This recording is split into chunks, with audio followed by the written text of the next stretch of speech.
Police সেখানে শেখ শাহজাহানকে ধরে আনেনি, শেখ শাহজাহান পুলিশকে নিজের সিকিউরিটি গার্ডের মতো নিয়ে এসেছে।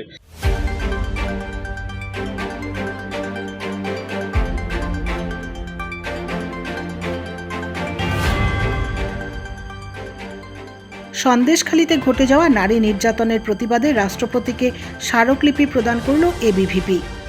বিগত কয়েকদিন ধরে সন্দেশখালিতে ঘটে যাওয়া নারী নির্যাতনের প্রতিবাদে সরব হয়েছে গোটা রাজ্য। ইতিমধ্যে রাজ্য জুড়ে চলছে প্রতিবাদ, বিক্ষোভ, মিছিল। এই ঘটনায় একাধিক রাজনৈতিক দল সরব হয়েছে। ঠিক সেই মতো মঙ্গলবার শিলিগুড়ির এসডিও অফিসে ডিস্ট্রিক্ট ম্যাজিস্ট্রেটের হাতে রাষ্ট্রপতি দ্রৌপদী মুর্মুর কাছে পৌঁছে দেওয়ার জন্য একটি স্মারকলিপি প্রদান করা হয় অখিল ভারতীয় বিদ্যার্থী পরিষদের তরফে। মূলত রাজ্যের আইন শৃঙ্খলা ফিরিয়ে আনা ও সন্দেশখালিতে ঘটে যাওয়া নারী নির্যাতনের সাথে জড়িত অভিযুক্তদের কঠোর শাস্তির দাবি জানিয়ে এদিন এই স্মারকলিপি বলে জানা গিয়েছে। এছাড়াও সন্দেশখালীর নারী নির্যাতনের প্রতিবাদে আগামী 11ই মার্চ উত্তরবঙ্গে উত্তরকন্যা অভিযান করা হবে বলে জানান এবিভিপির সদস্যরা।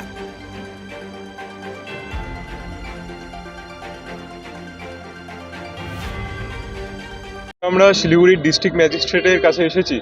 আপনারা দেখতে পেয়েছেন 2 মাস পর সন্দেশখালিতে শেখ শাহজাহান ধরা পড়ল, কিন্তু আমরা সংবাদ মাধ্যমে পুরো বাংলার মানুষ দেখতে পেয়েছে যে পুলিশের ভূমিকা সেখানে কি ছিল। পুলিশ সেখানে শেখ শাহজাহানকে ধরে আনেনি, শেখ শাহজাহান পুলিশকে নিজের সিকিউরিটি গার্ডের মতো নিয়ে এসেছে। বাংলার পুলিশের উপরে বাংলার সাধারণ জনগণ এবং কারোর ভরসা নেই।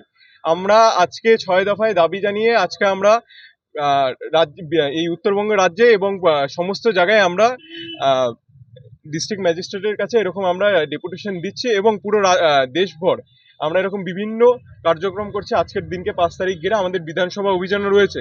আমাদের স্পষ্ট বক্তব্য যে কেন্দ্রীয় এজেন্সিকে দিতে হবে এই দায়িত্ব, কেন্দ্রীয় এজেন্সি এবং সিবিআই, ইডিআই এর কাছে এই যে বিষয় প্রক্রিয়া রয়েছে তাদের হাতে তুলে দিতে হবে এবং শেখ শাহজাহানকে এবং এই বিষয়ে অপরাধীদের দৃষ্টান্তমূলক শাস্তি দিতে হবে।